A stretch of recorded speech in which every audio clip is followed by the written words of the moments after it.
making, decision or he making, was watching the feet of the player. decision making. He moved in the right direction all the time, and that's something for a goalkeeper. 5 penalties, 4 saves. Wow. Fantastic. Fantastic. Maybe we should use Williams for a contraceptive.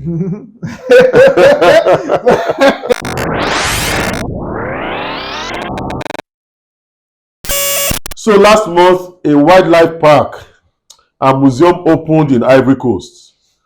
Different nations send national monuments to this park. Some sent exotic animals, rare birds, even some items that are called collectors' entities. Some sent silver bullets, they call it chipolopolo. Some sent mambas, scorpions, several eagles, so many lions, leopards. There was the odd pharaoh, even stars, warriors, and then a country sent their boys. You know the story in town now. These 24 national monuments just got reduced to 4. We are talking about Afcon 2023, guys. Welcome to Sports Maestros TV. When we come back, we'll be reviewing the quarterfinals and giving our thoughts with respect to the semi-final pairings. See you in a bit. So it was because of Afcon you narrated all this whole story.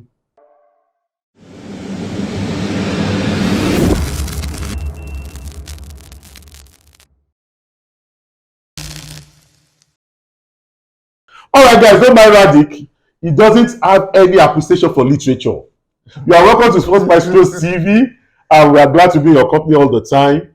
And today we are just looking at the 4 quarterfinal pairings. First off, let's start with Nigeria. It was Nigeria against Angola, and then it ended 1-0. Yeah, it ended 1-0. We are used to that kind of score line. Especially at this Afcon. Especially in this Afcon.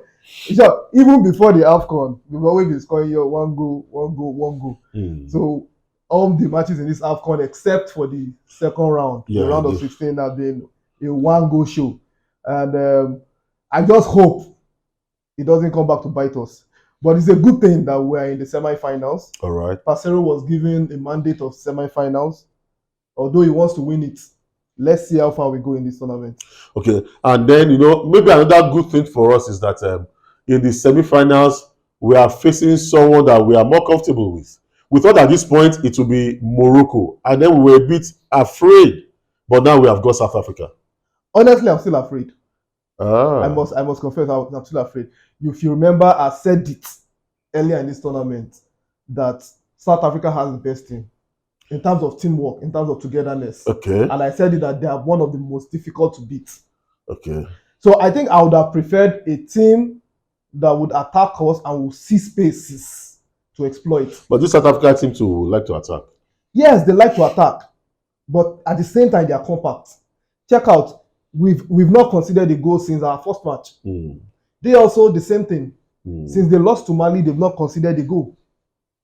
And you can see that they are also comfortable playing penalties. As a matter of fact, I'm so scared when it comes to the penalties. All right, okay, maybe we'll talk more about that later on. South Africa with penalties, their keeper Ronwen Williams, and the rest of the squad. We would like to call them the Mamelodi Sundowns squad. Or maybe the PSL squad, dominated by Mamelodi Sundowns players. The Mamelodi Sundowns squad +1, plus Pesita.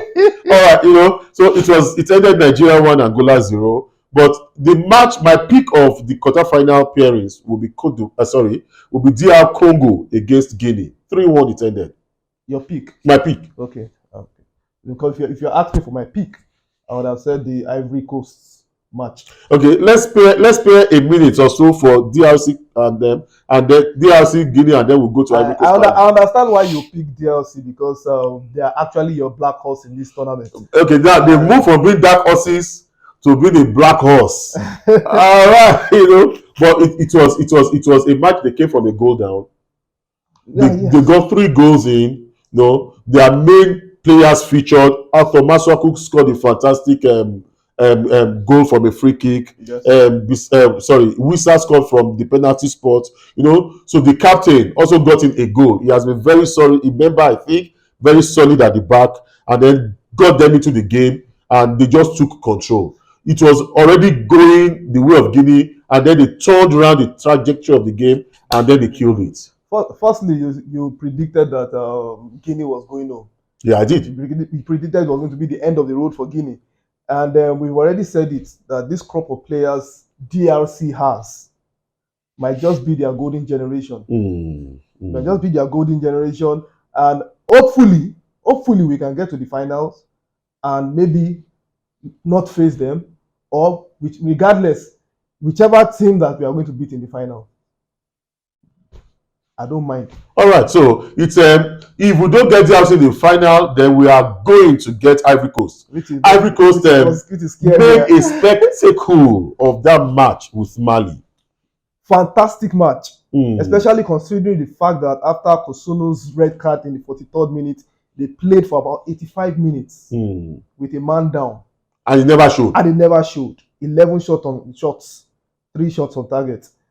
The same with the same thing with Mali. You know when that goal came in? That goal from Mali came in, I think in the 71st minute. When that goal came in, I felt, oh, these guys have really tried. I did not know they were going to turn around the match the way they did. Yes. After the red card, I thought the game was over for them. I thought it was the end of the road for them. And the 71st minute goal stamped that for me, and I felt, okay, you've done enough. You can start going home. But Adingra's goal in the 90th minute, as a matter of fact, the time they scored the goals were the perfect time to score goals in any match, especially when you are at a disadvantage. Yeah, because for the team scoring the goal, it can be very exhilarating. Well, for the team conceding, there's no time for a response. It can be, it's a very, very exasperating. You know, there's no time for response. In the 90th minute, and then in the 30th minute of extra time. Yes, the 122nd minute. You know. So it was the perfect time to score. But one thing about it's already a done match. Mali are home now, or they are almost home if they are not yet home. No, you know, they're still playing the okay. No, they're done. It's the quarterfinals, you know. And so, you know, there's something about the match that I'd like us to talk about. Is it that Mali's gamesmanship was poor? You know, you got a goal in the 71st minute. You are playing against a team who has got a man down, and then you were in the last minute. Their game management was very poor. As a matter of fact, it never looked as if they had an advantage. It never looked as if they were really going to score. After that goal, it's like they just went to rest. It's like they were not ready to score. And then they allowed Ivory Coast come back into the game. After Ivory Coast came back, they couldn't still even control the game. It looked more as if Ivory Coast was going to win the match, even in the extra time. It looked as if Mali was just going to settle for a penalty. Yes, like they were really pushing for penalties. But one thing also that you cannot discount is the fact that the 12th man counted for Ivory Coast. Yes, it counted because it gave them the confidence. And it gave them the confidence and the strength to keep going. You know, that tiredness did not really show because they felt they were going to give their all on the pitch. And like I said, their experience in the group stages actually have fueled them during the other part of this tournament. And the 12th man really counted for them. Yes, really counted for them. Because on the 128th minute, it was as if the game just started for them. Exactly. They were running, they were contesting every ball. Exactly. Wow. It was great just watching them play. The only unfortunate part was that, aside from the fact that Kosuno won't be playing in the next game, their Kite was also very immature. to remove his shirt. You already have a yellow card. You already had a yellow card. You know the penalty for removing your shirt. And you know that you are very, very vital for this team. A professional who plays professional football in the Premiership. You know, so I was disappointed. It's unpardonable. I was disappointed. But one thing that I even find more disappointing is the way the Malian players surrounded the referee at the blast of the whistle. That was a disgrace to African football. It is not a good show for Afcon. Because I never even saw what the referee did wrong. I thought the same too. That's what they did wrong. What did he do? Except for the fact that he did not allow you play the corner kick. The corner kick was the final blow. Okay. They felt okay. They had a corner kick. That they should have played. But the time was already up. The time was up. So I did not expect them to go towards that. The way they did. I expect that CAF will step in for the sake of our referees, for the sanctity of the African game. CAF should step in. So, there should be decisive action against Mali. And to even think that it was the captain of the team that championed this. The assault. It was an assault on the referee. No, it was an assault on the referee, and we should have no more space for that kind of behavior from African players on the African football. Sure, definitely. Good riddance to bad rubbish. All right, the semi-finals, it's going to be on Wednesday, midweek. We've not even spoken about the South African game. The South African game, yeah. Oh, yeah, I was talking about Ivory Coast. Oh, yeah, yes, sorry. About South Africa. Sorry, okay, sorry. You're not doing Bafana justice. I think I sense a little bit of partiality here. But Cape Verde had that game. Cape Verde, they were out in their numbers. In my opinion, they controlled the game. For most of the period. I felt the game was level. I think it was the keeper. It was Williams that made the difference for South Africa. Even in the clear-cut chances that Cape Verde had to put the game to bed. Cape Verde also, the goalkeeper of Cape Verde also came to their rescue once or twice. Yes, now also in the beginning of the extra time, a double save. So both keepers really did well during the game, but the difference was Williams in the penalty shootout. Even before then, though, there are two clear-cut chances that should have gone in. Yes. It was just too big. He made himself large. Too big for those Cape Verdeans. Yes. To get a goal against. Did you know that he followed? He guessed the right direction in all the penalties, to the point where I was thinking it was not a matter of guess any longer. So I am not afraid facing South Africa and play penalties. If you take out the Williams factor, they were also fantastic players. Yeah, it wasn't like they were kicked 4 penalties, converted 2. I've never seen a goalkeeper catch 4 penalties. I have not. Out of 5. I have not. I have seen 4 out of 5. I have not. Seen 3, but 4 out of 5. It should be a record. It's something that we'll Google and then we'll come back with the answer. I have not. And he almost cost even the one that scored. So it was obvious that his reflexes were too sharp. One, and he also he moved after the ball and left. Decision making, or he was watching the feet of the player. Decision making, he moved in the right direction all the time, and that's something for a goalkeeper. 5 penalties, 4 saves. Wow. Fantastic. Maybe we should use Williams for a contraceptive.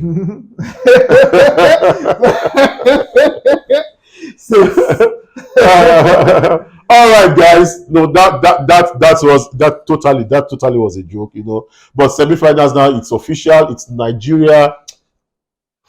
That's South Africa. Against South Africa. That's South Africa, yes.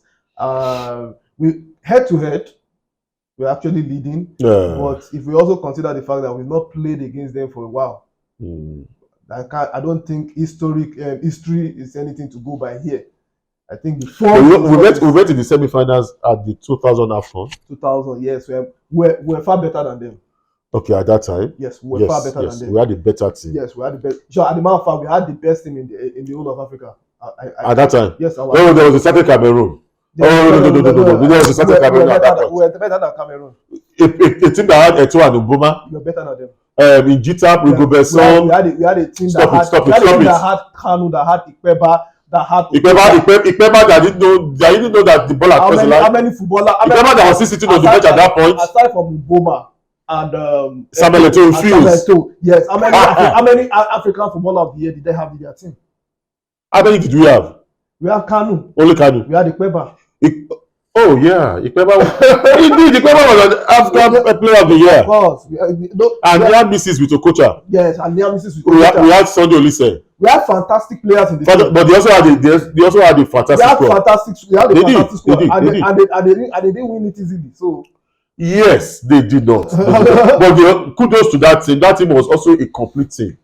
But I would say that we were the best team because that was that 1994/1998 team going into the 2000s. No, the 94 Nations Cup World Cup and the 96 Olympics team. And the 96 Olympics team. 98 we didn't feature at Afcon. Yes, we didn't feature at Afcon. In 96, we didn't feature in 98. But I'm saying that was the team that we took from 94 to 96 down to 2000 World Cup. And then they tanked. Eventually, they tanked at 2002. So I believe that if we are looking So is it going to go Nigeria's way now? it should go Nigeria's way, hopefully. But if it has to go Nigeria's way, we need to win it in regulation time. All right. We don't want to go into extra time. I believe South Africans can stretch the game for as long as they want. All right. So I hope at Sports Maestros, our money is on the Super Eagles. We believe and we are rooting for the Super Eagles to go all the way and bring this thing home the fourth time. So Please, good luck, guys. Please convert your Do chances. it for Nigeria. Convert your chances. And hopefully Victor Osimhen gets to start. If you want to win this match, we need to score at least 2 goals. When do we want to start scoring more than 1 goal? Victor Osimhen will get a hat-trick. Amen. All right, and then the final match, the DLC is going to be my team against tournament hosts, perhaps favorites to win now. Yes. I would say the Ivorians are the favorites to win now, because the last time I said they are moving train right now. They are. For you to beat them, you have to match their energy. As a matter of fact, you need to surpass their energy. So you need to be strong enough to derail them, take them out of the rail. Right now, they are moving strong, and they will take anybody out of the rail. The DRC team too is not a pushover. They are not a pushover. But if you are talking about resilience, if you are talking about character right now, I don't think DLC has been faced with a problem like Ivory Coast had faced three times in this tournament. Yeah.